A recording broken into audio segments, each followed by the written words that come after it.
Este, los expertos no saben si fue que fueron dictados o si otra persona los añadió. Yo soy de los que creo que debido a que Isaías era un cronista y que conocía la importancia de tener a una persona que tomara nota, un escribano, yo soy de los que pienso que él dictó el resto del libro, y debido a eso es que tenemos nosotros como un estilo diferente en la segunda mitad del libro. Sin embargo, eso pues hasta el día de hoy sigue siendo un tema de discusión. Se cree que al momento de Isaías recibir su llamado divino en el templo, tras la muerte del rey Uzías, ya Isaías era estudiante de la escuela de profetas. Eso es algo también que se especula. Lo que sí sabemos es que Isaías era un hombre que tenía un corazón tierno para el Señor y buscaba de la presencia de Dios, visitaba el templo en una forma regular, y justamente es en el templo en el cual él tiene este llamado, tiene esta experiencia única en la cual el Señor se le presenta en el templo. Así que vemos que sí, era una persona educada, y lo más probable es que haya sido alumno en algún momento dado de la escuela de profeta. El ministerio de Isaías fue complejo. El ministerio de Isaías, por un lado, habla una palabra profética de juicio, por el otro lado, habla un mensaje de eventos futuros, y particularmente vemos cómo él dedica mucha atención a lo que es la llegada del Mesías. Así que vemos nosotros que Isaías es el profeta que más habla en una forma bien clara acerca de el Mesías. Y también vemos cómo Isaías dedica también tiempo de su ministerio y de sus escritos a aconsejar reyes de Judá. Así que, por supuesto, su influencia política era tal que, pese a que los reyes estaban, muchos de ellos apartados de Dios, todavía prestaban atención a la palabra que hablaba el profeta Isaías. Y pudiéramos, en fin, resumir la vida y ministerio del profeta Isaías, la pudiéramos comparar con la del apóstol Pablo. Isaías es el apóstol Pablo del Antiguo Testamento. Es un teólogo que habla con profundidad las escrituras, que habla en una forma bien clara a los oráculos de Dios, de la misma forma que lo vemos como el apóstol Pablo lo hace en el Nuevo Testamento. Es el teólogo que nos trae una doctrina de Dios que en una forma más clara y definida, y podemos ver cómo él toma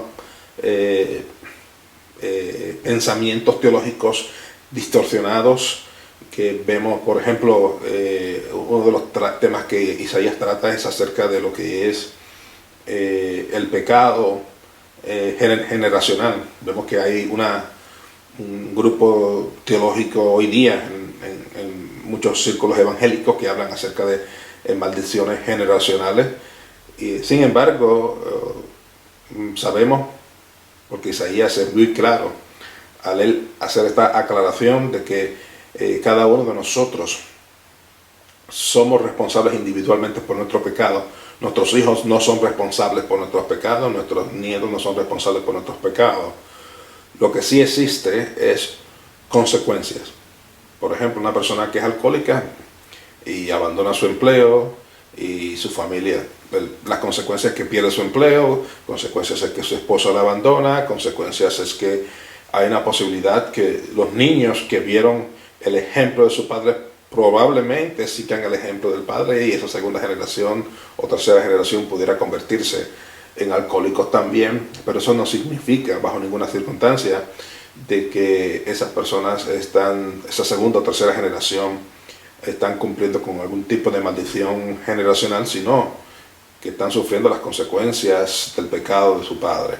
Así que eso es bien importante entre crear la diferencia de lo que es una maldición generacional, la cual no existe, porque Dios trabaja con nosotros en forma individual, y cada uno de nosotros vamos a ser juzgados en una forma individual. a las consecuencias del pecado en nuestra familia en generaciones subsiguientes. Eso lo vemos nosotros en la historia del mundo occidental, el cual está caminando fuera de Dios, y sabemos que las subsiguientes generaciones van a ser peores que las que estamos viviendo nosotros en nuestros días. Así que vemos nosotros como el profeta Isaías dedica tiempo a esto.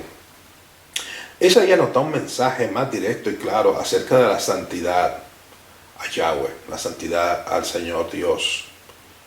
Y vemos que la palabra Santo de Israel, el Santo de Israel, ese término de el Santo de Israel, aparece unas 25 veces en el libro de Isaías. Así que Isaías presta mucha atención a lo que es el tema de la santidad. Y es por eso que también personas que venimos, digamos, del movimiento de santidad, ya sean metodistas, ya sean nazarenos, o Asambleas de Dios, o Iglesia de Dios Cleveland, o grupos pentecostales, vemos que se presta una atención bien grande a lo que es la santidad a Dios, y en gran medida hemos nosotros adoptado eso del profeta Isaías. Isaías es quien señala la naturaleza moral de la santidad, utilizando la palabra hebrea tame. La palabra tame significa impuro.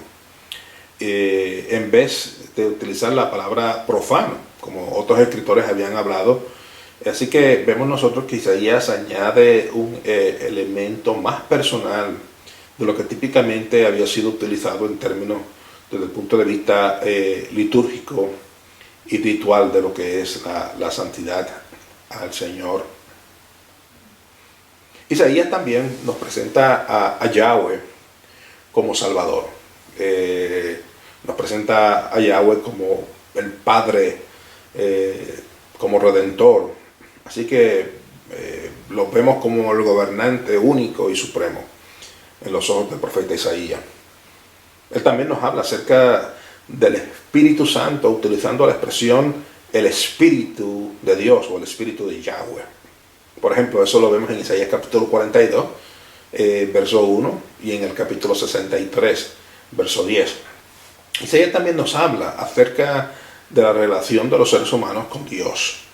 La palabra rectitud en el libro de Isaías aparece unas 273 veces al hablar acerca de cómo los hombres y las mujeres deben de caminar en conformidad con Dios.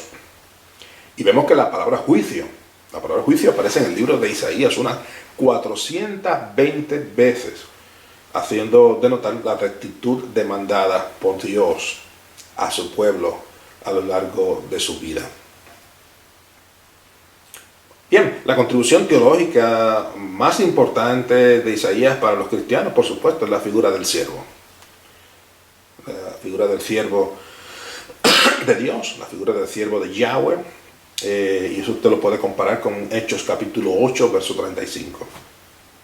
Y a pesar de que Isaías no utiliza directamente la palabra hebrea Mashiach o Mesías, como se conoce en el idioma griego, pero digamos la palabra Christos la vemos más en el idioma griego. Las descripciones dadas utilizando la expresión siervo nos indican sin lugar a dudas de que Isaías estaba haciendo referencia al Mesías, estaba hablando acerca de la raíz de David. Estábamos hablando directamente, inequívocamente acerca de Jesús. Así que concluimos en estos momentos esta conversación acerca de ciertos profetas importantes que vemos a lo largo de la Escritura, y confío en que usted podrá tener tiempo para ir en una forma más profunda. Les recomiendo que, si tiene la oportunidad de leer ya sea el libro de Oseas o el libro de Amós o el libro de Isaías, tome la oportunidad de hacerlo, y sé que les será de bendición. Así que el Señor le continúe bendiciendo y hacia adelante en el Señor.